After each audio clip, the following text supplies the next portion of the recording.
is a statement that Caleb Hamisi said that has really caused a lot of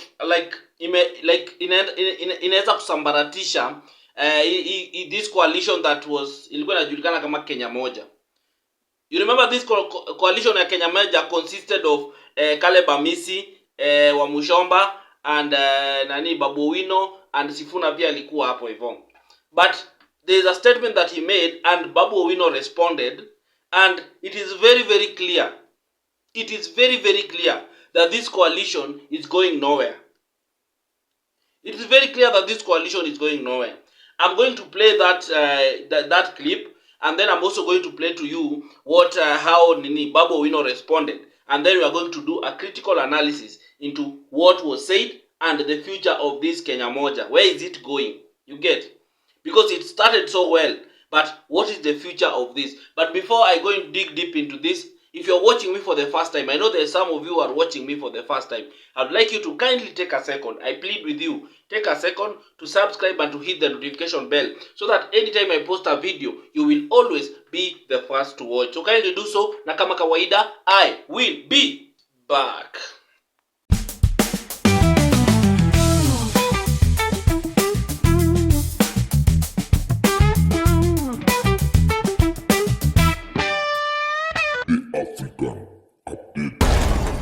Thank you for everyone who has subscribed, and for the return subscribers, I really really appreciate you. And if you want to support this platform, my number is always here. Unaweza tuma kakitu na pia tutashukuru. So Caleb Hamisi alikuwa ameitwa kwa show ya Obina, the Obina show, Obina TV, and he was being asked questions here and there, and he was asked something about roads, you get, and he said that kazi ya kujenga barabara si kazi ya MP, ni kazi ya members of ni kazi ya serikali and kura, I don't know, and kera.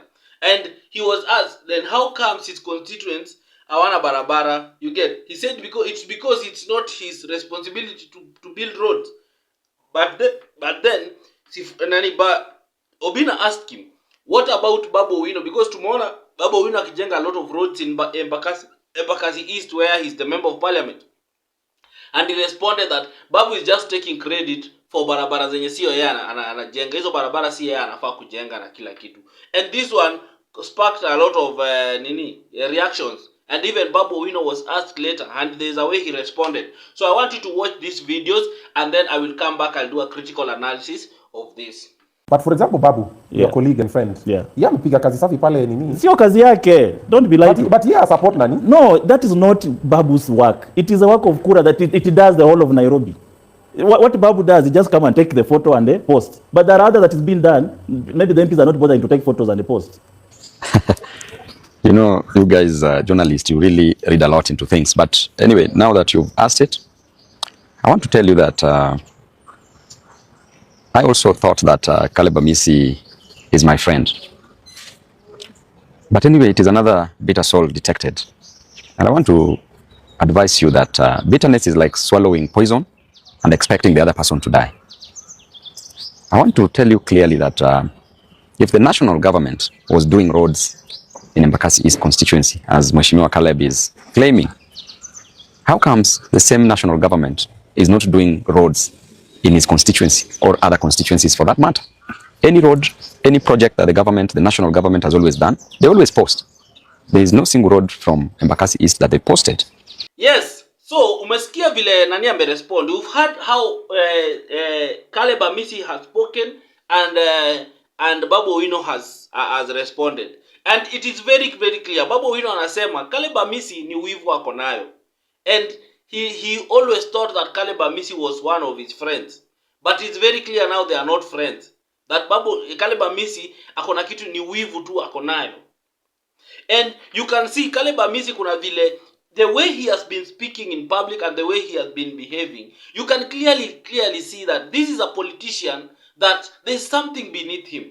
He's not somebody mwenye like miss. I don't feel it's somebody who I don't know if it's wivu or how to put it.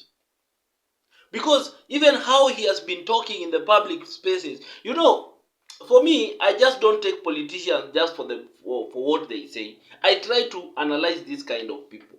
You get? Because I'm seeing a one-term member of parliament. I'm seeing a member of parliament who I don't think will come back. Because there's a way he speaks with some sort of arrogance. Maybe that is just my observation. But kuna kakiburi fulani huyu jamaa ako nayo. You get, maybe it's because he has gotten where he is all by himself, like no one has really put him to Apple. So maybe he can take he can say those kind of things. But anyway, let's not look at his personality. Let us look at this Kenya Moja coalition. This coalition, Kenya Moja coalition, I said in a video a while back. If you have been my follower and you have been watching my videos from way back, there was a clip I said, and I said clearly that this Kenya Moja is not going anywhere. This coalition will not go anywhere. Because these people are moving around like headless chicken. They don't have that kind of influence that can make the whole country shake and move and follow them. Now let us look at everyone critically. In this Kenya Moja, who is the only person who is strong there? It is Babu Owino. Babu Owino was one of the people who is just strong in that coalition. But look at Babu Owino critically. Babu Owino is somebody who it's very hard to point his supporters. It's very hard to point that Babu Owino akona hawa supporters. Babu Owino hakona supporters, yes, but the supporters are scattered all over. Like Babu Owino hata mwenyewe zika chini aseme supporters wangu wanatoka hii place. Ama my stronghold is here. Ama my stronghold is here. Yes, we know that Babu is loved, but Babu is loved, his supporters are all over. And that is very dangerous, because even when you ukiambiwa what do you bring to the table, utaulizwa where is your stronghold. If you cannot say that my stronghold is all over Kenya. No, you must have a support. Unajua that even if I come to this negotiation table, this is my core support base. You get when you look at people like Akina Sifuna is also falls in the same category with Babu Owino. But Sifuna pia ako na supporters, pockets of supporters all over the country. It doesn't have that support base like this is my stronghold. Like akikachi na seme I'm coming, this is like akiulizwa now, which area do you depend on that will give you votes? But Sifuna pia hezi point. But Sifuna is loved all across the country. Same to Babu Owino. So that was one of the challenges. And in this country, you must have a stronghold. No matter what, you must have a stronghold. And kama you have a stronghold of Gen Zs, those Gen Zs have to really prove that they are behind you. Another person, if you look like Wamushomba doesn't have even a stronghold or a support base. He doesn't have. She doesn't have anything. Yeah, ako tu. Because kama ni Mount Kenya, Wamushomba hana. Like akiulizwa sasa tuende utupe support nini? Wamushomba hana. You get? Hamisi is another person who doesn't have any support base. Yeah, ako tu. You don't even see Hamisi campaign or do some rallies in his own constituency. So this thing was not going anywhere because it had no any ideology. It was not formed on any baby. It was just people who are aggrieved and they felt like no, we need to come together and push the government to deliver some 1, 2, 3 things. That was the idea. The idea they were not coming together so that they can win an election in 2027 or they can form a formidable force that can be able to challenge William Ruto 2027. So ukiona kama hii coalition inasambaratika, don't be shocked. It was not meant to go anywhere and that is how it is. You get? That is how it is. So wale walikuwa wameka hopes mingi kwa Kenya Moja, there is nothing like Kenya Moja. This coalition was just a group of people who are aggrieved but hawajui mahali penye unafaa kuenda. If you now leave them now sasa tembeeni muende tuonyeshe direction, they cannot show you any direction. You get? So that coalition is as good as dead, and I'm very happy that Hamisi has killed that coalition. Now we can start focusing on other things.